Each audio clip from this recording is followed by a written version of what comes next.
welcome. You're watching our special show, J&K, The Pointless Parleys. I'm Ishan Russell, and today what we're talking about is the controversies around the three interlocutors appointed for Jammu and Kashmir that seem to be growing by the day.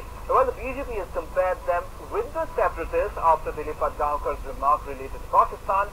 On the other hand, the hardline Hurriyat Conference chairman GEELANI said they've been appointed as part of a dirty trick to mislead the US President Barack Obama will be coming soon. Now, are interlocutors really crossing their mandate? Are they really do mislead the people? In such a charged atmosphere, can they really achieve anything?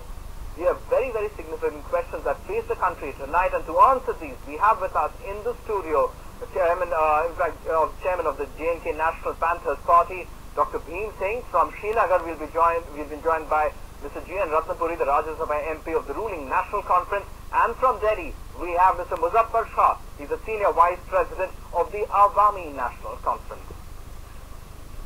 In fact, let's straight away get into this discussion, because as far as the interlocutors are concerned, Dr. BHIM Singh, I'll start with you. Do you really believe that the role that the interlocutors are playing is a significant one and they will be able to achieve something? Ishan, first of all, I do not know what are the terms and conditions for the interlocutors. I've never heard it. Number two, what is the area? What is the scope of their discussion, and what is the agenda? I was surprised when Home Minister, while briefing them on their departure, told, okay, look, you have to settle Kashmir dispute. Kashmir dispute never figured, even in the Parleys or agreement. Maybe may it be Shimla agreement, or may it be Tashkent agreement, never figured. Dispute word was never used. Even the word used in Shimla agreement between Mr. Indira Gandhi and Bhutto was resolution of the Kashmir situation.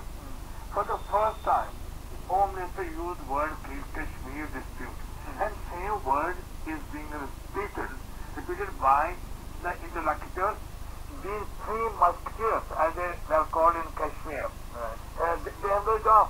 Nobody is meeting them. Alright, so let's put that to the ruling party then. Mr. RATNAPURI, what are the interlocutors doing over there? Are they achieving something? Because the general sense around this is a lot of confusion as to what they're doing there. Are they really talking to the people that matter? Is there some kind of solution that they're looking for? What's their mandate? I agree that the dialogue they have started from a position of disadvantage, because the visit of parliamentary delegation had raised her hopes and expectations to a very high degree, and the team declared the Government of India to some appeared a very low profile team. Yes, but absolutely. But Mr. RATNAPURI, that's the point. That's the point, that if you send in such a low profile team, then isn't the government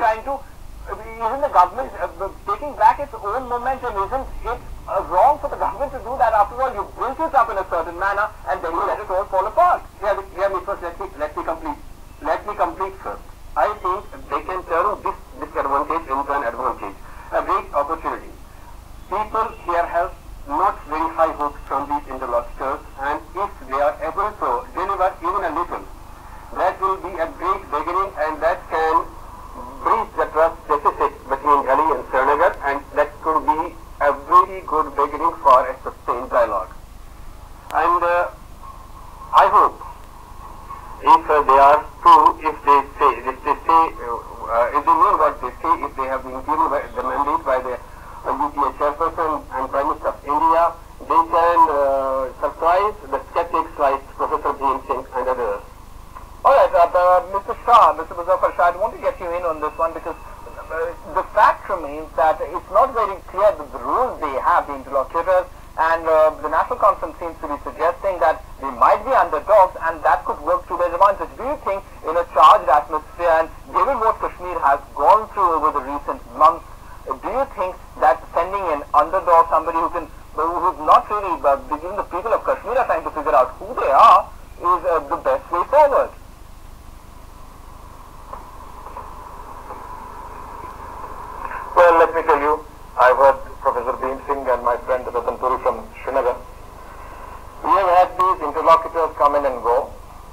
the first ones was Mr. K.C. Pant, who was brought into Kashmir.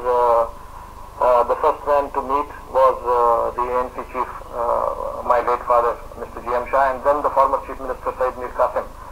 After that, various tracks came in. After that, the Prime Minister's various committees appointed, which had legislators in it, members of parliament in it. They have all given their recommendations, but nothing has happened on those recommendations. And as far as the present interlocutors are concerned, well, personally, they are people of eminence. But I can only see maybe they are in the queue. One of them could become the next governor of Jammu and Kashmir, as was the case with our present governor, Shri Anand Vora, who is himself a man of very high eminence. But I feel after the Prime Minister having come into Kashmir a couple of times, after the Home Minister having led a all-party parliamentary delegation, there is no scope for any interlocutors to do any more work there. Government of India, the opposition in the country, the entire country as a whole, as a matter of fact, people, policymakers, they exactly know what ails Kashmir and what is to be done. Alright. To send interlocutors again, well, best of luck to them for this 1 year, but I think it is a meaningless exercise. Alright, it might be a meaningless exercise, but Mr. Ratnapuri, I want to come back to you, because the fact remains that, alright, they might not have the best, they might not be a good next move after that all-party meeting and that all-party delegation that went there. The hype around it was followed up by interlocutors. In fact, I remember BJP senior leader telling me that it's like they've sent in people who can organize a seminar over there. So, but in such an atmosphere, sending in such people, and on top of that, Mr. PADGAONKAR certainly creating a controversy with saying that Pakistan should also, or Pakistan is something that needs to be considered in the question of Kashmir. Isn't that perhaps vitiating the atmosphere even further?